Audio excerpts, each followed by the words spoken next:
Law of diminishing marginal utility ये economics का एक बहुत ही बेसिक नियम है और इकोनॉमिक्स के जो ज़्यादातर रूल है वो इसी नियम पर आधारित है।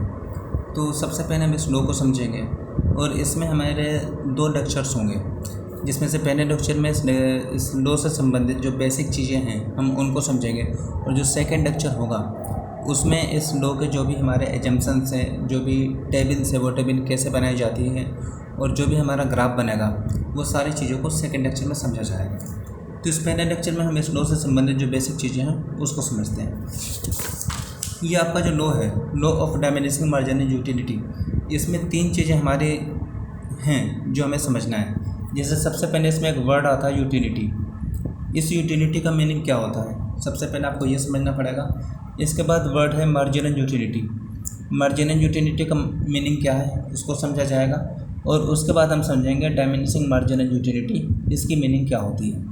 तो सबसे पहले हम यूटिलिटी शब्द को समझते हैं कि यूटिलिटी की मीनिंग क्या है। सपोज कीजिए आपको भूख लगी हुई है और आप अपने घर आए और आपने अपने मदर से कहा कि मुझे खाना दीजिए, मुझे भूख लगी है। आपके मदर ने आपको खाना दिया, आपने खाना खाया। जैसे आप खाना खाएंगे आपको कुछ सेटिस्फेक्शन फील होगा। तो ये जो सेटिस्फेक्शन है, इसी सेटिस्फेक्शन को यूटिलिटी बोला जाता है इकोनॉमिक्स में, ठीक है। तो यूटिलिटी का मतलब कि कोई भी चीज़ जो हम कंज्यूम कर रहे हैं, उस कंज्यूम करने से जो भी चीज़ वो आपको फील अच्छी लगती है, आपको अच्छा फील होता है, जो सेटिस्फेक्शन आपको फील होता है, उसी सेटिस्फेक्शन को यूटिलिटी बोला जाता है। जैसे अगर आप कोई चॉकलेट खाते हैं तो चॉकलेट खा के आपको कुछ सेटिस्फेक्शन मिलेगा, उसी सेटिस्फेक्शन को यूटिलिटी बोला जाएगा, ठीक है। तो यूटिलिटी का मतलब क्या है कि जो भी चीज़ हम कंज्यूम करते हैं, उसे कंज्यूम करने से जो भी सेटिस्फेक्शन हमें फील होता है, उसी सेटिस्फेक्शन को इकोनॉमिक्स के अंदर यूटिलिटी बोला जाता है। अब इस यूटिलिटी के बारे में एक सेकंड कॉन्सेप्ट है जो कि आपको समझना है। अगर हम सेटिस्फेक्शन की बात करें कि सपोज कीजिए आपको कोल्ड ड्रिंक पीने का मन था और आपने कोल्ड ड्रिंक पिया। कोल्ड ड्रिंक पीने के बाद आपको अच्छा फील हुआ, ठीक है। अब यहाँ पे कोई आपसे ये पूछे कि ये जो भी सेटिस्फेक्शन आपको फील हुआ है वो कैसा आपको लग रहा है, तो आप उसमें ये बता सकते हैं कि जो भी सेटिस्फेक्शन मुझे फील हुआ, यानी जो भी कोल्ड ड्रिंक मैंने कंज्यूम करी है वो मुझे ज़्यादा अच्छी लगी या कम अच्छी लगी, ये हम बता सकते हैं।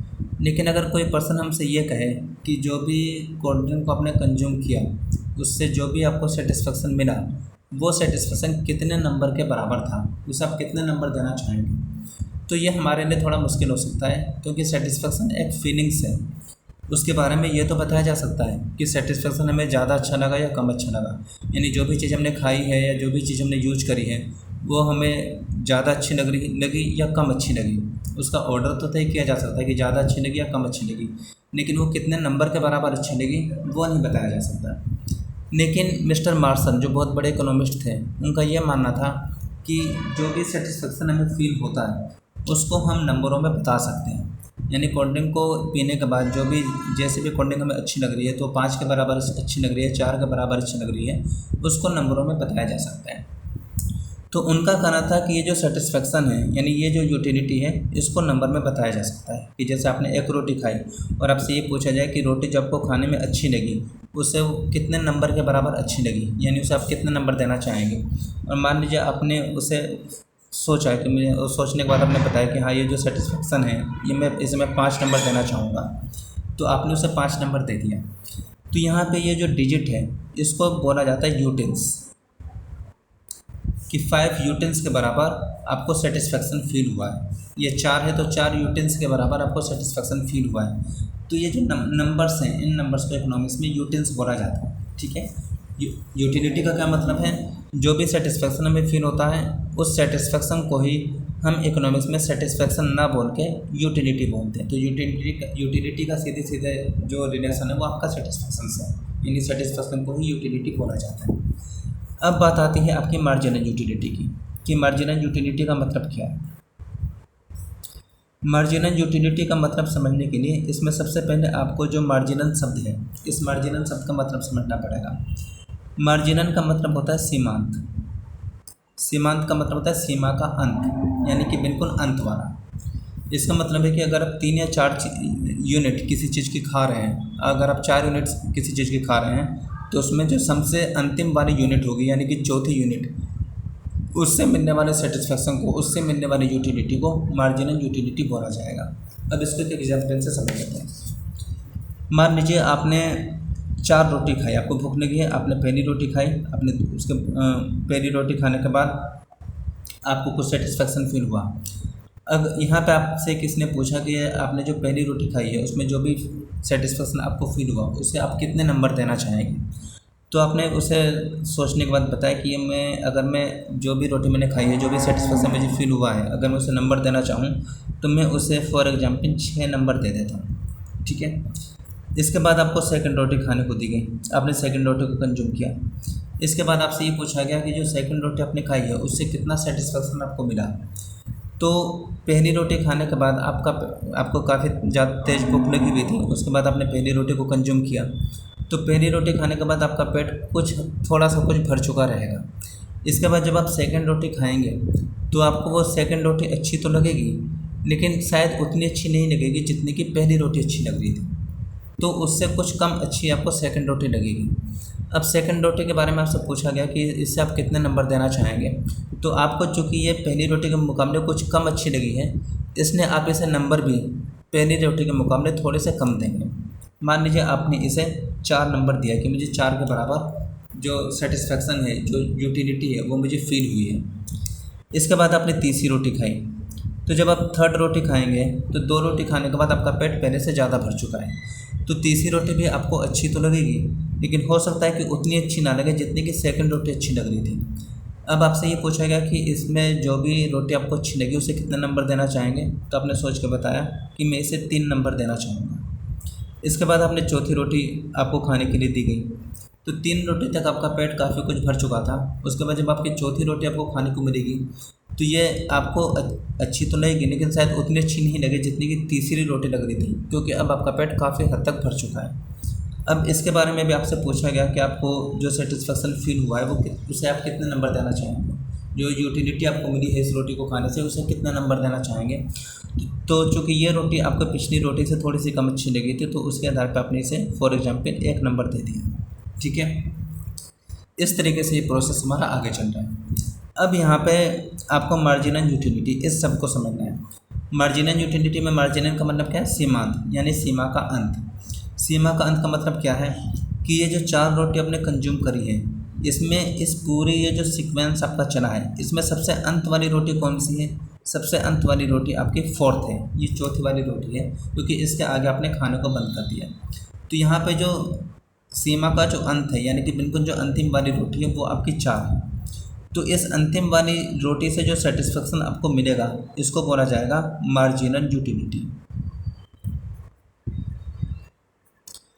तो मार्जिनल यूटिलिटी कोई अलग टाइप की यूटिलिटी नहीं होती, ये भी वही यूटिलिटी होती है, लेकिन इसमें मार्जिनल शब्द क्यों लगा दिया जाता है?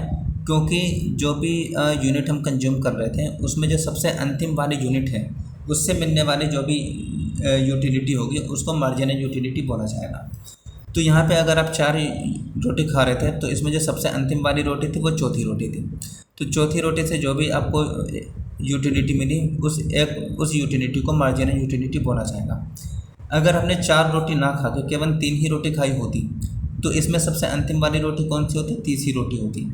तो इस सबसे अंतिम वाली रोटी से मिलने वाला जो सेटिस्फेक्शन था इसको बोला जाता मार्जिनल यूटिलिटी। ठीक है। अगर आपने 3 रोटी ना खा के केवल 2 ही रोटी खाई होती तो इसमें सबसे अंतिम वाली रोटी कौन सी होती? सेकंड होती। तो इससे जो भी यूटिलिटी मिलती इसको मार्जिनल यूटिलिटी बोला जाता। तो मार्जिनल यूटिलिटी कोई अलग टाइप की यूटिलिटी नहीं होती। मार्जिनल यूटिलिटी का मतलब बस यही है कि जो भी चीज़ें आप खा रहे हैं उसमें जो सबसे अंतिम वाली यूनिट है उस अंतिम वाली यूनिट से मिलने वाले सेटिस्फेक्शन को मार्जिनल यूटिलिटी बोला जाएगा। जैसे 4 रोटी खा रहे हैं तो अंतिम रोटी चौथी रोटी भी, तो चौथी रोटी से जो भी आपको यूटिलिटी मिलेगी उसे मार्जिनल यूटिलिटी बोला जाएगा। अगर आप 4 रोटी ना खा के केवल 3 ही रोटी खा रहे हैं तो सबसे अंतिम रोटी आपकी तीसरी वाली होगी और इस तीसरी रोटी से मिलने वाली यूटिलिटी को मार्जिनल यूटिलिटी बोला जाएगा। अगर आप 3 रोटी ना खा के केवल 2 ही रोटी खा रहे हैं तो सबसे अंतिम वाली रोटी कौन सी होगी? सेकंड वाली रोटी होगी और इससे मिलने वाली यूटिलिटी को मार्जिनल यूटिलिटी बोला जाएगा। तो यूटिलिटी और मार्जिनल यूटिलिटी ये 2 चीज़ें आपकी समझ में आ गई। ठीक है। यूटिलिटी का मतलब क्या है इकोनॉमिक्स में? जो भी चीज़ें हम कंज्यूम करते हैं उससे मिलने वाले सेटिस्फेक्शन को इकोनॉमिक्स में यूटिलिटी बोला जाता है। मार्जिनल यूटिलिटी का मतलब क्या है कि जितने भी यूनिट हम कंटिन्यूस बेसिस पे कंज्यूम कर रहे हैं उसमें सबसे अंतिम वाली जो भी यूनिट होगी उससे मिलने वाले सेटिस्फेक्शन को, उससे मिलने वाली यूटिलिटी को मार्जिनल यूटिलिटी बोला जाएगा। अब इसमें जो तीसरा पॉइंट है डायमिनिशिंग मार्जिनल यूटिलिटी, इसको आपको समझना है। डायमिनिशिंग मार्जिनल यूटिलिटी का मतलब इसी एग्जाम्पल से, जो आपको रोटी वाला एग्जाम्पल दिया था उससे हम बता देते हैं। जैसे अब इसी एग्जाम्पल में जैसे आपकी सेकंड रोटी थी, इससे जो मार्जिनल यूटिलिटी थी वो आपकी 4 के बराबर थी। जब तक आपने 2 ही रोटी खाई थी तब तक आपकी अंतिम रोटी सेकंड रोटी थी, तो सेकंड रोटी से मिलने वाली यूटिलिटी आपकी मार्जिनल यूटिलिटी हुई। जब आपने तीसरी भी रोटी खा ली तब फिर आपकी अंतिम रोटी तीसरी रोटी बनी, तो इससे मिलने वाली यूटिलिटी आपकी मार्जिनल यूटिलिटी हुई, जो कि 3 है, पिछले से कम, 4 से कम 3। इसके बाद जो आपने चौथी रोटी खाई तो इसमें आपकी अंतिम रोटी कौन सी बनी? चौथी वाली रोटी बनी। तो चौथी वाली रोटी से मिलने वाली सेटिस्फेक्शन को, मिलने वाली यूटिलिटी को मार्जिनल यूटिलिटी बोला जाएगा। तो यहाँ पे जो आपकी मार्जिनल यूटिलिटी है वो आपकी 1 के बराबर होगी। तो जैसे जैसे आप यूनिट को आगे कंज्यूम, रोटी को खाते जा रहे हैं, वैसे वैसे आपका पेट भरता जा रहा है, और इस वजह से हर अगली रोटी पिछली रोटी के मुकाबले आपको थोड़ी सी कम अच्छी लग रही है, ठीक है। यानी कि आपका जो सेटिस्फेक्शन है, हर अगली रोटी से मिलने वाला सेटिस्फेक्शन पिछले के मुकाबले कम होता जा रहा है। पहले 6 के बराबर सेटिस्फेक्शन मिला, फिर 4 के बराबर, फिर अगली रोटी से 3 के बराबर, फिर अगली रोटी से उससे भी कम 1 के बराबर। सपोज कीजिए आपकी भूख 4 रोटी की थी और 4 रोटी पे आके आपका पेट भर जाता है। इसके बावजूद भी आपकी जो मदर है एक और रोटी ला के आपकी प्लेट में रख देती है। अब आपका पेट पूरा भर चुका था, आप बिल्कुल नहीं खाना चाह रहे थे, लेकिन इसके बावजूद आपकी मदर ने एक रोटी और आपकी प्लेट में रख दी। तो अब जो रोटी आपको अच्छी लग रही थी, अब उस 5वीं रोटी के बारे में, चूँकि आपका पेट भर चुका है, तो आपको वो रोटी अब आप अच्छी लगने के बजाय बुरी लगनी चालू हो जाएगी। क्योंकि अब आप ये सोचेंगे कि भाई 4 रोटी खा के मेरा पेट पूरी तरीके से भर चुका था, अब मैं इस 5वीं रोटी को कैसे खाऊँ? अब तो मैं बड़ी मुश्किल से खा पाऊँगा। तो अभी तक जो रोटी आपको अच्छी लग रही थी वही रोटी आपको अब बुरी लगनी चालू हो जाएगी, ठीक है। तो आपका जो सेटिस्फेक्शन था, अभी तक जो आपको चीज़ें अच्छी लग रही थी उससे आपको अब वही रोटी अब आपको बुरी लगनी चालू हो गई। यानी कि आपका जो सेटिस्फेक्शन है वो आपका नेगेटिव हो गया, क्योंकि वो चीज़ अब आपको अच्छी नहीं लगी। जैसे तैसे आपने करके वो 5वीं रोटी कंज्यूम करी, खाई, लेकिन जैसे ही 5वीं रोटी कंप्लीट हुई वैसे आपकी मदर ने एक रोटी और आपकी प्लेट में रख दी। जैसे ही 6ठी रोटी आपके प्लेट में आई वैसे आपने सोचा कि अभी तो मैंने 5वीं रोटी बड़ी मुश्किल से ख़त्म किया था, अब मैं इस 6ठी रोटी को कैसे खाऊंगा? तो अब वो जो 6ठी रोटी है वो आपको और ज़्यादा बुरी लगनी चालू हो जाएगी। यानी कि आपका जो नेगेटिव सेटिस्फेक्शन है और ज़्यादा मिलना चालू हो जाएगा, आपका नेगेटिव सेटिस्फेक्शन बढ़ना चालू हो जाएगा। तो ये जो डायमिनिशिंग मार्जिनल यूटिलिटी का नियम है वो यही बताता है कि अगर हम किसी भी चीज़ की यूनिट को लगातार कंज्यूम करते जाएं तो हर अगले यूनिट से मिलने वाला जो सेटिस्फेक्शन है वो हमारा कम होता जाएगा। यानी हमारी जो मार्जिनल यूटिलिटी, जब तक हमने 2 ही रोटी खाई थी वो 4, तो हमारी मार्जिनल यूटिलिटी 4 के बराबर थी। तीसरी भी रोटी खा ली तो अंतिम रोटी हमारी तीसरी रोटी बनी, हमारी मार्जिनल यूटिलिटी हमारी 4 से कम हो गई, 3 पे आ गई। फिर आपने चौथी रोटी खाई तो आपका पेट 3 रोटी तक और ज़्यादा भर चुका था, तो चौथी रोटी आपको अच्छी तो लगेगी लेकिन उतनी अच्छी नहीं जितनी की पिछली रोटी लग रही थी। तो इससे जो सेटिस्फेक्शन मिलेगा वो पहले से कम मिलेगा। यानी कि आपकी जो मार्जिनल यूटिलिटी है चौथी रोटी से वो 1 के बराबर है। तो जैसे जैसे आप रोटी को कंज्यूम करते जा रहे हैं वैसे वैसे आपका सेटिस्फेक्शन भी कम होता जा रहा है। यानी कि आपका जो सेटिस्फेक्शन है वो डायमिनिश होता जा रहा है। तो इसी सेटिस्फेक्शन के कम होने की वजह से, यानी कि डायमिनिश होने की वजह से इस लॉ का नाम पड़ा लॉ ऑफ डायमिनिशिंग मार्जिनल यूटिलिटी। यानी हमारी जो मार्जिनल यूटिलिटी है वो जैसे जैसे हम लगातार अगली यूनिट को कंज्यूम करते जाएंगे तो हर अगली यूनिट से मिलने वाली जो मार्जिनल यूटिलिटी है वो हमारी डायमिनिश होती जाएगी, यानी कि कम होती जाएगी। यही आपका नियम है, ठीक है। तो लॉ ऑफ डायमिनिशिंग मार्जिनल यूटिलिटी क्या बताता है? ये नियम यह बताता है कि अगर हम किसी भी प्रोडक्ट की एक के बाद एक लगातार उसकी यूनिट को कंज्यूम करते हुए चले जाएं तो हर अगली यूनिट से मिलने वाला जो सेटिस्फेक्शन है, जो मिलने वाला जो यूटिलिटी है वो हमारी कम होती चली जाएगी। और एक दिन ऐसा आ जाएगा कि जहाँ पे हम पूरी तरीके से सेटिस्फाई हो चुके रहेंगे, हमारा पेट पूरी तरीके से भर चुका रहेगा, और उसके बाद भी अगर हमने अपने कंजप्शन को नहीं रोका हमने उस चीज़ की और ज़्यादा यूनिट को खाने की कोशिश करी तो हमारा जो सेटिस्फेक्शन है फिर वो हमारा नेगेटिव होता चला जाएगा। यानी जो चीज़ अभी तक हमें अच्छी लग रही थी वही चीज़ हमें पेट भरने के बाद बुरी लगनी चालू हो जाएगी।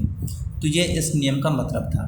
ठीक है, अब इसका जो एक्सप्लेनेशन होगा टेबल के थ्रू और ग्राफ के थ्रू वो सेकंड लेक्चर में आपको बताया जाएगा। इस फर्स्ट लेक्चर में जो पर्पस था फर्स्ट लेक्चर का, इसमें ये बताना था कि इस लॉ से संबंधित जो आपकी बेसिक चीज़ें हैं कि यूटिलिटी इसका मतलब क्या है, मार्जिनल यूटिलिटी इसका मतलब क्या है, डायमिनिशिंग मार्जिनल यूटिलिटी इसका मतलब क्या है, ये तीनों चीज़ें आपकी समझ में आ जाएँ। अब इस लॉ से रिलेटेड जो सेकंड लेक्चर होगा उसमें इस लॉ के जो एजम्पशंस हैं, इसकी जो टेबल है और इसका जो ग्राफ है वो आपको बताया जाएगा। ठीक है, तो आज के लेक्चर में बस इतना ही।